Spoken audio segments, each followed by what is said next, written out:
personnellement, je me sens en forme. J'ai bien réussi mon entrée en Coupe de France, donc j'espère que mon entrée au championnat d'Europe fera de même. Donc là, il y a le gratin. Vous vous méfiez d'une nation particulière ou alors peut-être d'une championne ou de quelqu'un que vous connaissez bien sur le circuit? Ça peut être...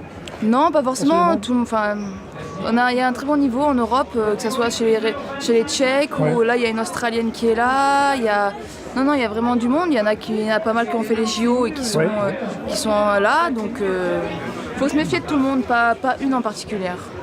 Le BMX, un petit mot comme sur le BMX, parce que est-ce que c'est un choix qui a été dicté peut-être parce que dans la famille quelqu'un d'autre en faisait ou parce que ça vous est arrivé dessus comme ça un petit peu par hasard? Non, moi j'ai un grand frère de 3 ans de plus que moi qui en faisait. Mon papa qui était entraîneur au club à côté de chez moi. Donc depuis l'âge de 5 ans, je suis sur mon vélo. J'ai jamais vraiment lâché, j'ai essayé d'autres sports, ça m'a pas plu, donc j'ai continué le BMX. Donc c'est la race obligatoirement, ça aurait pu être le freestyle ou d'autres choses, ou même le VTT, Oui, ça non, c'est la bon, race. Pour une fille, quand on commence, le freestyle on commence très tard, à 5 ans, à 6 ans, on est sur un BMX, on fait des bosses et on est content. On s'éclate. Pas trop de bobos. Je touche du bois, non.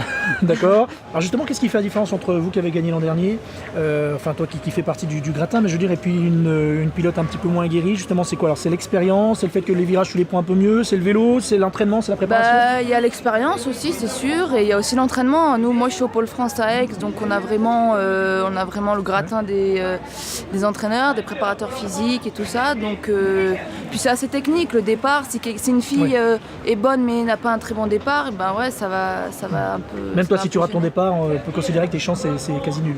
Après ici, je sais pas trop, on verra en compétition, mais il y a des endroits où on peut vraiment pas doubler, quoi. Donc bon, oui, le départ, c'est quand même 70%, je pense, de la course. Je me sens bien, là, je vais aller me reposer un petit peu, analyser mes essais, et puis Voilà, championne d'Europe en titre. Un petit mot sur le vélo quand même, parce qu'on n'en parle peut-être pas assez, de la monture, c'est aussi vachement important. On essaye qu'il soit le plus léger possible. Il y en a qui ont des vélos sur mesure. Moi, c'est un vélo qui se trouve dans le commerce. Après, j'ai changé des pièces, ils se vendent pas comme ça. Et j'ai mis mes pièces à moi, qui me conviennent le mieux. Tes réglages également, propres Mes réglages, ouais. Impressionnant. Et il pèse, j'imagine, moins de 10 kg, non? Moins de 10 kg. Moins de 10 kg. Ouais.